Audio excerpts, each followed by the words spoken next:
అండి ఈరోజు మనం ఎంతో టేస్టీ అండ్ హెల్దీ అయిన పన్నీర్ రోల్స్ని ఎలా చేయాలో చూద్దాము. ఈ రోల్స్ మనం చేసేటప్పుడు చుక్క నూనె కూడా వాడకుండా హెల్దీగా ఎలా ప్రిపేర్ చేసుకోవాలో చూద్దాము. పిల్లలకి అయితే చాలా బాగా నచ్చేస్తుంది.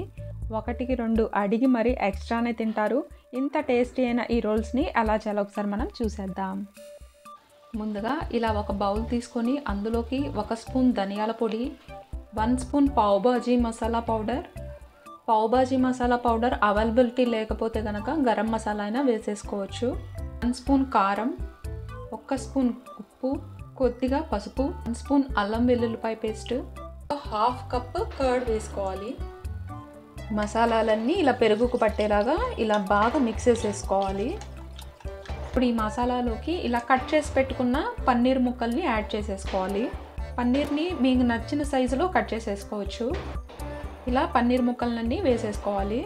పన్నీర్కి ఈ మసాలా అంతా పట్టేలాగా ఇలా మిక్స్ చేసేసుకోవాలి.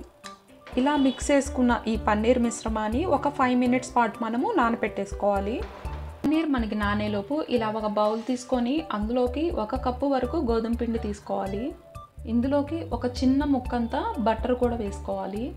పిండికి సరిపడా ఒక 1/2 స్పూన్ ఉప్పు వేసేసుకోవాలి. ఈ బటర్ మొత్తం ఈ పిండికి పట్టేలాగా బాగా మిక్స్ చేసేసుకోవాలి. బటర్ మొత్తం ఇలా పిండిలోకి బాగా మిక్స్ అయ్యేలాగా కలిపేసుకున్నాక ఇందులోకి కొద్దిగా వాటర్ వేసుకుంటూ చపాతీ పిండిలాగా మనం కలిపేసుకోవాలి. పిండి మొత్తాన్ని ఇలా సాఫ్ట్గా కలిపేసుకోవాలి. మరీ గట్టిగా కలపకూడదు, కొంచెం సాఫ్ట్గా ఉండేలాగా మిక్స్ చేసేసుకోవాలి.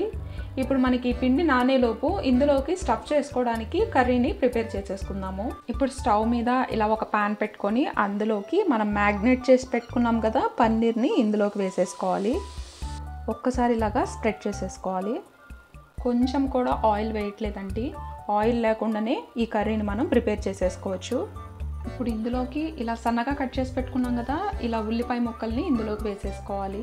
అలానే ఇలా సన్నగా కట్ చేసి పెట్టుకున్న క్యాప్సికమ్ కూడా వేసేసుకోవాలి. అలానే సన్నగా కట్ చేసి పెట్టుకున్న టమాటా ముక్కలు కూడా వేసేసుకోవాలి. ఒక్కసారి ఇవన్నీ వేసాక ఒక్కసారి ఇలాగా మిక్స్ చేసేసుకోవాలి. ఇప్పుడు ఇలా మూత పెట్టేసుకొని మనకి క్యాప్సికము, ఆనియన్, టమాటో మగ్గే వరకు ఇలా మూత పెట్టేసుకొని మగ్గిచ్చేసుకోవాలి. కర్రీ మనకి రెడీ అయ్యేలోపు ఈలోపు మనము వీటిని చపాతీలాగా సాదేసుకుందాము. పిండి మొత్తాన్ని బాల్స్ లాగా ఇలా చేసేసుకోవాలి. ఇప్పుడు పిండి మొత్తాన్ని కూడా మనం అన్ని చపాతీలాగా ఇలా రుద్దేసుకోవాలి. ఇలా మొత్తాన్ని ఇలా సాదేసుకోవాలి. మొత్తాన్ని ఇలా రుద్దేసుకుంటే సరిపోతుంది. ఇప్పుడు వీటిని మనము చపాతీలాగా కాల్చేసుకోవాలి. ఇప్పుడు స్టవ్ మీద ఇలా ప్యాన్ పెట్టుకొని ఇప్పుడు చపాతీలాగా పిండి మొత్తాన్ని ఇలాగా కాల్చేసుకోవాలి. ఇప్పుడు వీటిపైన కూడా నేను ఆయిల్ వేయట్లేదండి, ఆల్రెడీ మనం పిండి కలిపేటప్పుడు కొద్దిగా బటర్ వేసాం కదా అదే సరిపోతుంది. ఇది రెడీ అయిపోయింది. మిగతా వాటిని కూడా సేమ్ ఇలానే ప్రిపేర్ చేసేసుకుందాము. ఇప్పుడు ఒకసారి మనకి కర్రీ ప్రిపేర్ అయిందో లేదో మూత తీసి చూద్దాము. కర్రీ మొత్తం ఇలా వచ్చేలాగా మనం ఈ కర్రీని మగ్గిచ్చేసుకుంటే సరిపోతుంది. కొంచెం కొత్తిమీర ఇలా చల్లేసుకోవాలి. కొంచెం మనకి ఇలాగ డ్రైగానే ఉండాలండి, ఆయిల్ లేకపోయినా సరే మనకి చక్కగా మగ్గిపోతుంది. ఇది మనం కర్డ్ వేస్తున్నాం కదా ఆ కర్డ్కి ఇది ఉడికిపోతుంది కర్రీ మొత్తం. మనకి స్టఫ్ చేసుకోవడానికి పన్నీర్ కర్రీ కూడా రెడీ అయిపోయింది. ఇప్పుడు ఈ చపాతీలు కర్రీ మొత్తం మనకి రెడీ అయిపోయిందండి. ఇప్పుడు స్టఫింగ్ ఎలా చేసుకోవాలో చూద్దాము.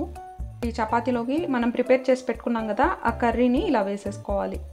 పైన కొంచెం ఇలాగా మైనీస్ సాస్ వేసుకోవాలి. అలానే కొంచెం టమాటా కెచప్ కూడా వేసుకోవాలి. ఇవన్నీ ఆప్షనల్ అండి, మీ దగ్గర ఉంటేనే వేసుకోండి, లేకపోయినా పర్వాలేదు. ఇది మనం రోల్స్ లాగా రోల్ చేసేసుకోవాలి. ఇప్పుడు స్టఫ్ చేసుకున్న చపాతీల్ని ఇలా రోల్ లాగా చుట్టేసుకున్నాం కదా ఇప్పుడు వీటిని ఇలాగా సైడ్కి ఇలా కట్ చేసేసుకోవాలి. చూసారు కదా స్టఫ్ చేశాక మనకి ఇలా వచ్చేస్తుంది. అలానే మిగతా చపాతీలను కూడా ఇలానే ప్రిపేర్ చేసేసుకోవాలి.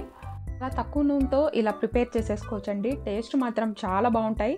మీరు కూడా ఒకసారి తప్పకుండా ఇలాగా ట్రై చేసి చూడండి. ప్లీజ్ లైక్ చేయండి, లైక్ చేయడం మాత్రం మర్చిపోకండి. మరిన్ని వీడియోస్ కోసం నా ఛానల్ని సబ్స్క్రైబ్ చేసుకోండి. Thank you for watching.